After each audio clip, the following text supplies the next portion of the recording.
जाके कमा ले। और गरीबों में होता है, वो यही बांटते हैं कि फलाने के यहाँ अगर कुछ हुआ, साड़ी मिलेगी तो तुम ले लेना, छोटे भाई के यहाँ होगी तो मैं ले। गरीबों का ऐसे ही बंटवारा। तो दाई बोली, हे यशोदा, ना आपकी औलाद हुई और मैंने कहा कि नार काटूंगी तो मेरी जजमान के बेटे का, नहीं तो बिना काटे ही मर जाऊंगा। तो जब आपको संतान नहीं थी तब तो मैं घबराई नहीं, दूसरे के दरवाजे गई नहीं। और आज जब लल्ला मेरी गोद में है तो इसको लेके तो मैं मेरा जीवन बिताऊं। जब सोने की हंसियां बंद करके आई और दाई माँ ने नारायण की नाभि पकड़ा और लगाया हंसियाना, तो ब्रह्मलोक में बैठे ब्रह्मा रो पड़े और कहता, धन्य है गोकुल की दाई, मैं ब्रह्मा 10,000 वर्ष तक पानी में डुबकी लगाया, खोजता रहा कि यह कितनी लंबी है, लेकिन मुझको नारायण की नाभि का मूल नहीं मिला। धन्य हो मां, तूने कौन सी तपस्या करी होगी, कौन सी साधना करी होगी कि जिसका अंत ब्रह्मा नहीं पाया, आज उसे तू समूल काट दे। इस तरह से दाई मां ने भगवान की नाभि छेदन किया और दाई मां के बाद ये ब्रज की गोपियां आती हैं, ये गोकुल की देवियां आकर के भगवान को आशीर्वाद देती हैं। और इस आशीर्वाद में एक विशेषता है, ये गोपियां कहती हैं कि लल्ला जुग जुग जिए, तो जुग जुग ही ना जिए, कहती हैं चिरम पाही। ए बेटा, ज्यादा दिन तक तो जियो, लेकिन जीवित रह करके हमारी रखवाली करो, हमारे राजा बनो, हमारे रक्षक बनो। इस तरह से गोपियां गोविंद का दर्शन करती हैं, बधाइयां देती हैं और एक दूसरे को कोई हल्दी लगा देती है, कोई चूर्ण लगा देती है और कोई दूध ही डाल देती है। सारी गोपियां आपस में नाच रही हैं, गा रही हैं। एक गोकुल यहाँ कहते हैं, नवनीत भिक्षुपी दधि क्षीर घृतांबुभिः। कोई किसी को दही डाल रहा है, कोई किसी को जल डाल रहा है। यहाँ सुखदेव स्वामी कहते हैं घृतांबु। तो हमारे गुरु जी से हमने पूछा, गुरु जी घृतांबु क्या होता है? एक घी पानी में तो मिलता नहीं। गुरु जी बोले, मिलता क्यों नहीं है, मिलाने वाला चाहिए। इन ब्रजवासियों ने क्या किया, पानी को थोड़ी गर्म कर दिया और जब गर्म हो गया तो उसमें घी डाल दिया, तो घी पिघल गया और जब घी पिघल गया तो उसमें हल्दी डाल दिया। अब वो घृतांबु बन गया और हरिद्रा चूर्ण और डाल दिया। अब वो जो ब्रजवासी सजे सजे आए तो सफेद, लेकिन जब इधर से जाए तो एकदम पीले पीले हो जाए। इस तरह से नंद महल में आनंद बरस रहा था। एक अगर कोई हंसता है ना तो माखन का गोला बना के ऐसे मार देगी, उसके मुंह में गिर गया। नवनीतैश्च भिक्षुः। अब इधर जब नंद बाबा जी आए तो ब्रजवासियों ने छेक लिया, नंद जुगवालन घेर लियो, अरुणाचल को सबने बिबसायो, तो बांधी कटी सरपाग धरे, तब नाचत नाचत आंगन आयो। नंद बाबा नाचते हुए आंगन में पहुंचे तो एक गोकुल की सबसे बूढ़ी माता जी हैं, जिनका नाम है पूर्णमासी बुआ। वो लाके नंद बाबा से बोली, तखत में बैठो। बेटा होता है तो बैठना पड़ता है। और जैसे नंद बाबा बैठे तैसे किसी ने एक मटका दही डाल दिया। नंद बाबा पूरे भीग गए। बोले, अरे ये क्या किया भाई, विवाह के बाद दोबारा इतने बढ़िया कपड़े पहने थे, वो भी भिगा दिया। तो ब्रजवासी बोला, बाबा करूं क्या, आप सुंदर लग रहे थे। तो बोले, सुंदर लग रहे थे तो मत्था में टीका कर देते, रोचना लगा देते। तो ब्रजवासी बोला, बाबा रोचना तब लगाया जाता है जब मुंह सुंदर लगे, और तुम तो सर से पांव तक सुंदर लग रहे थे, तो मजबूरी थी कि पूरी देह में डालना पड़ा। नंद बाबा खुश हो गए।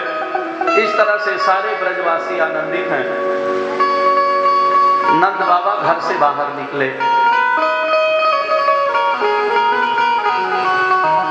और जब बाहर आके देखते हैं तो सिर्फ नंद महल में कृष्ण जन्मोत्सव नहीं है, गोकुल के हर घर में बधाई बट रही है। सुखदेव जी कहते हैं ज्यादा क्या कहूं परीक्षित, रमा क्रीडन भून रिपु। अरे राजा, ऐसा मालूम होता है कि आज लक्ष्मी वहां नाच रही। और हमारे ब्रज के संत कहते हैं कि एक व्यक्ति एक बड़ा बोझ लेके सर में हिलते हुए जा रहा था। दूसरे ने पूछा क्या बात है भाई, बहुत बड़ा बोझ लियो।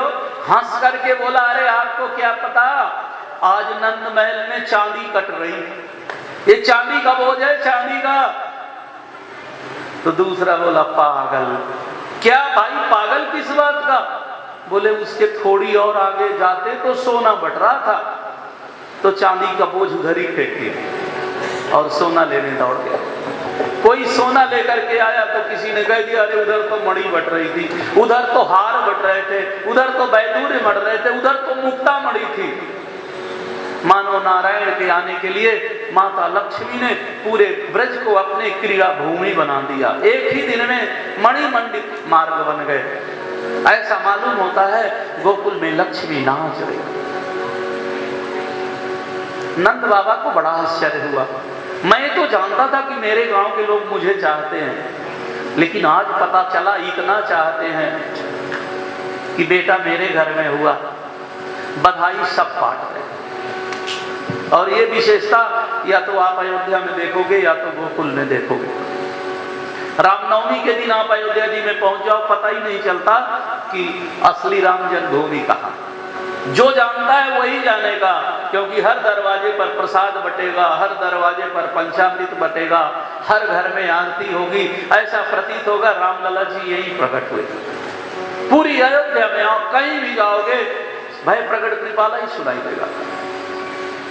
ये स्थिति जब गोकुल की नंद बाबा देखे तो नंद बाबा को एक बात याद आई कि मैंने काफी दिनों से कंस को कर नहीं दिया। तो ये बैनर टाइप करो, बोलो वृंदावन बिहारी लाल की।